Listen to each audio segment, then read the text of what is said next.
মাদকের যে মানে কি বলে স্রোতে আমরা ভাসছি, আমরা কেউ কিছু করতে পারছি না। আমরা কি সমাবেশ করে কিছু করতে পারবো এটা মনে হয়? পারবো না। কিন্তু আমাদের আজকে যেটা বললাম, আমি প্রথমে কৃতজ্ঞতা প্রকাশ করছি যে আজকে আমাকে এখানে প্রধান অতিথি করে আনার জন্য এই কমিটিকে আমি অন্তরস্থ থেকে ধন্যবাদ জানাচ্ছি এবং কৃতজ্ঞতা প্রকাশ করছি। এই সমাবেশ করে আমরা কিছু করতে পারবো না যদি আমাদের মধ্যে ঐক্য না থাকে। কিন্তু আজকে আমার কেন জানি মনে হলো যে এখানে আমাদের মনে হয় ঐক্য আছে সবাই।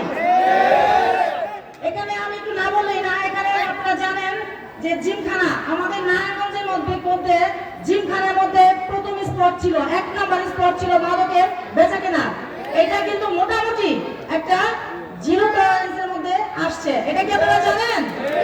আচ্ছা, ওরা কিন্তু এখনো রাতে সজাগ থাকে, কোনো যারা বিক্রি করে ডিলার তাদের কিন্তু ওই এলাকায় ঢুকতে দেয় না। আমি আপনাদের এই কমিটিকে অনুরোধ করবো ওদের কাছ থেকে একটু সহযোগিতা নেওয়ার জন্য।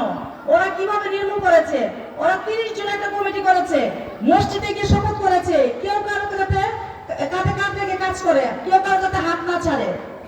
আমরা কিন্তু অনেকে দেখা গেছে মানে সমাবেশ করবো সবাই আছি, কিন্তু পরে গিয়ে দেখবো যে একটা মিটিং হবে বা একটা মিছিল হবে বা ওদের কিন্তু ধরতে হবে, কেউ পেছন টাকা দেবো কেউ নাই।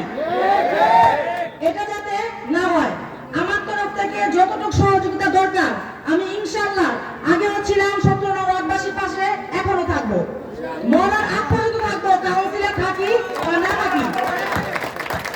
আমি কিছুদিন আগে মহানগরের কমিউনিটি পুলিশের সিনিয়র সহসভাপতি হয়েছি। তো ওই যোগ সাহায্যে আমাদের একটা পেজ আছে যে এসপি এবং এডিশনাল এসপি যারা আছে প্রতিদিন আমাদের আপডেট একটা নিউজ আদান প্রদান হয়। তো আমরা এই কাজগুলি যেটা আজকে করেছি ওটা আমি আজকে ওনাদের অবগত করব। কিন্তু আমি চেয়েছিলাম যে আমরা এখানে মিটিংটা যখন করব এসপি মহোদয়কে সাথে নিয়ে আসবো। তো আমাদের আবার দ্বীপ পুলিশের কমিটি হবে 27টা ওয়ার্ডে, প্রত্যেকটা ওয়ার্ডে 2 জন করে সভাপতি, একজন সেক্রেটারি, একজন করবে। তখন আমরা এই অনুষ্ঠানটা 17 নং ওয়ার্ডের এই মাঠে করব। এখন আমাদের মাদকের তো আমরা সকলে একত্র প্রকাশ করছি, তো সবার সাথে কাজ দিলে কাজ করবো তো ইনশাআল্লাহ।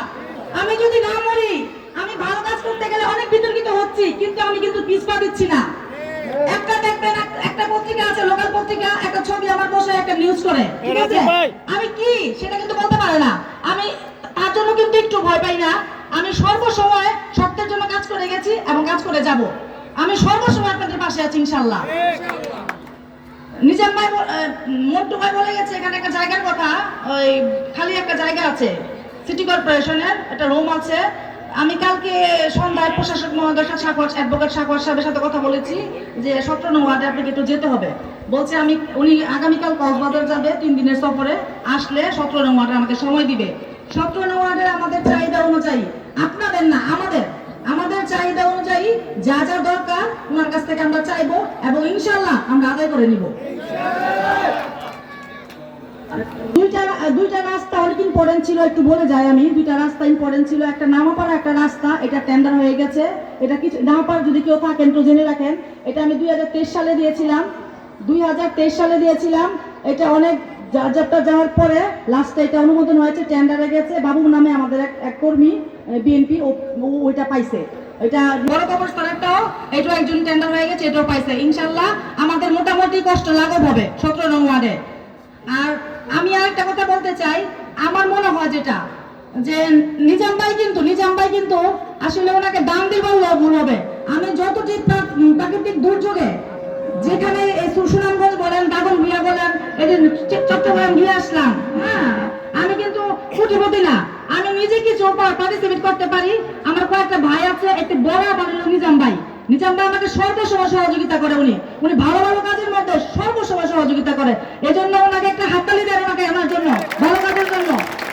উনি অনেক ভালো মনের মানুষ, সর্বসময় সহযোগিতা ভালো কাজের। এরকম নিজাম ভাইয়ের মতো আপনার জামাল জামালের মতন যদি প্রত্যেকটা ওয়ার্ডে 2 জন 1 জন করে লোক থাকতো নেতৃত্ব দেওয়ার মতো, আমার মনে হয় যে মাদক নির্মূল করা তেমন একটা কঠিন কাজ হতো না, প্রশাসন ছাড়াই করা যেত। আর বেশি কথা বললাম না, সকলকে অসংখ্য ধন্যবাদ। যেহেতু আরেকটা কথা হলো যে আমার